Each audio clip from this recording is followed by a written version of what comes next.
Welcome to the Deep Dive.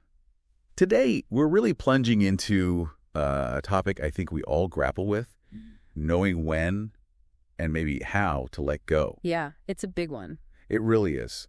Our sources for this deep dive, they offer this fascinating mix of insights, some personal thoughts, and, well, practical wisdom too. Mm-hmm. And to kind of frame our exploration, we've got this core concept, like a word of the day, if you will. Mm-hmm. Jettison. Jettison. Yeah. Okay. And to jettison, basically, as our sources put it, it just means getting rid of something. Either because, you don't need it anymore, or, and this is key, because it's actually getting in your way, impeding progress, or just weighing you down. Right, like ballast off a balloon. Exactly. So the big question we're wrestling with today, and this comes straight from the material, is how do you actually decide what's worth keeping in your life and what's worth leaving behind? Well, in this deep dive, it isn't just theoretical, it's really digging into what feels like a practical guide for making those decisions. They can be really tough sometimes. Oh, absolutely. And our sources, they give us this unique take on defining worth. It's personal, sure, but it basically boils down to what you can trust and what genuinely helps you become, well, a better version of yourself. Trust in becoming better. Yeah. Okay. And we'll look at the system they describe. It's not perfect, they admit that. It's based on intuition, past experience, but still, it's presented as a pretty decent method, surprisingly so. Imperfect, but decent. I like that reality check. Exactly. And get ready, because we're going to touch on some surprisingly liberating ideas about relationships and personal boundaries, too. Okay, let's unpack that definition of worth a bit more then. This idea that we mainly keep what we trust and what helps us sort of evolve. Yeah. That feels really potent, doesn't it? It really does. It suggests we're not just, clinging to things because they're familiar or comfortable even, but we're actively choosing what fosters our growth. Yes, active growth. That's a perfect way to put it. The sources definitely draw a line there. It's not just about what feels good in the moment. It's about what consistently pushes you forward, even if it's hard sometimes. Mm-hmm. And this framework, it acknowledges, like I said, it's not flawless. The sources mention this intuitive approach might have failed a few times. Okay. But that doesn't just scrap the whole thing, Think of it like a weather forecast. It might get it wrong for a specific day here and there, but overall, its general predictive power is still really valuable for planning, right? Those occasional misses, those outliers, they don't mean the whole system is bad. That's a great analogy. Makes sense. So where this gets really interesting, I think, is applying it to, well, people. Mm-hmm. Our sources say something pretty radical. The weird thing is that people aren't as important as you think they are. That really flies in the face of a lot of common thinking, doesn't it? It absolutely does. It's provocative. So how do the sources handle that? I mean, the resistance people might feel, or just the practical difficulty of thinking that way, especially this idea that if someone keeps letting you down, you can just, quote, civilly skip them wherever possible because they are not the center of your universe. Yeah, that's a really crucial point because it does challenge something deep-seated. The material doesn't pretend it's easy. Right. But it emphasizes your own autonomy, your choice.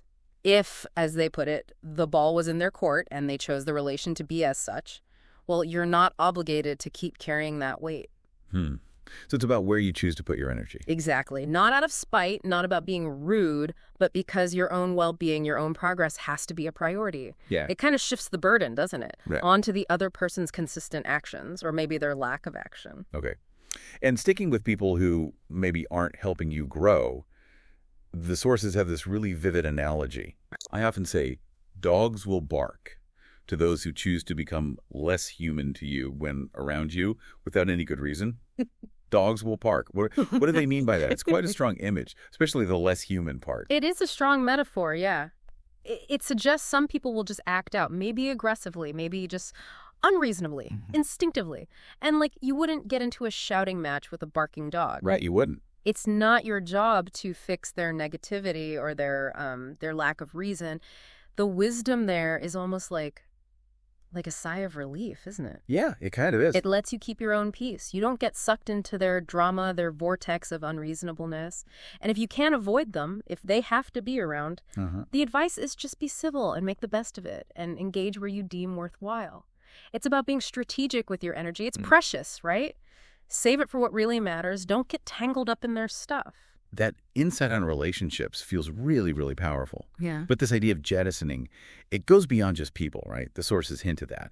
What about, say, old habits or commitments we made ages ago, or even beliefs that just don't fit anymore? Absolutely. Yeah, it's much broader. That same basic framework of worth applies across the board. Okay. If a habit is constantly draining you and not really contributing to your, betterment, or if an old belief is actively holding you back from where you could be, the sources suggest using that same discernment. Like an audit. Exactly, an audit of all the elements in your life, measured against that standard of trust and self-improvement.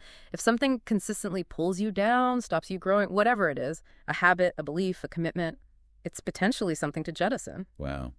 Okay, so it feels like the ultimate takeaway here is actually really empowering. It's that we all have this ability, maybe even this superpower, to decide what to jettison, the superpower to let go. It's exactly a superpower. And the sources are very direct about it.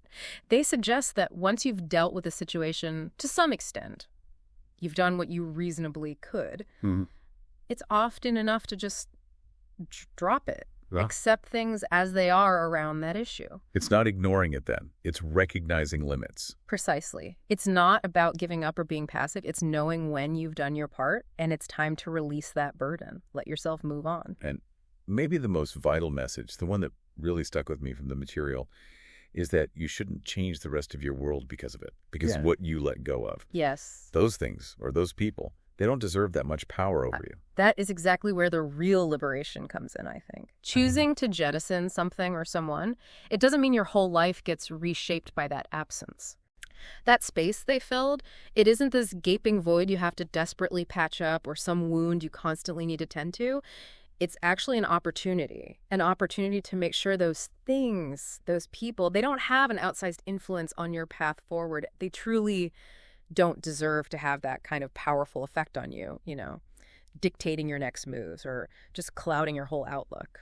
So as we kind of wrap up this deep dive, that profound takeaway really stands out, this inherent superpower to let go that we all possess. It brings us right back to that powerful quote we found. Sometimes the heaviest thing you can carry is what you refuse to drop. That's a good one to remember. Yeah. It's understanding that, once you've addressed something to some extent, maybe it is enough. Maybe it's time to just drop it, accept the reality, and move. But a huge piece of that freedom, that liberation, it comes from really internalizing that people. Yeah.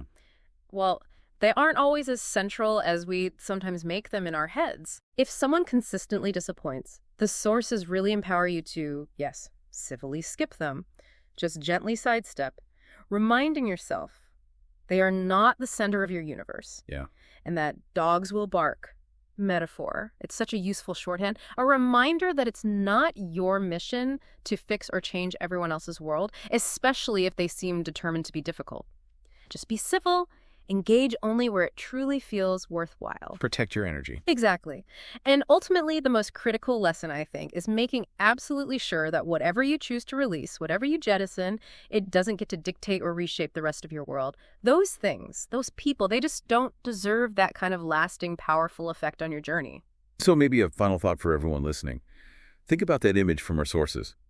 Someone clearing out a cluttered drawer, tossing random stuff into a trash can simply labeled stress. What stress might you be carrying right now that's maybe, just maybe, ready for the trash can? What might you choose to jettison next?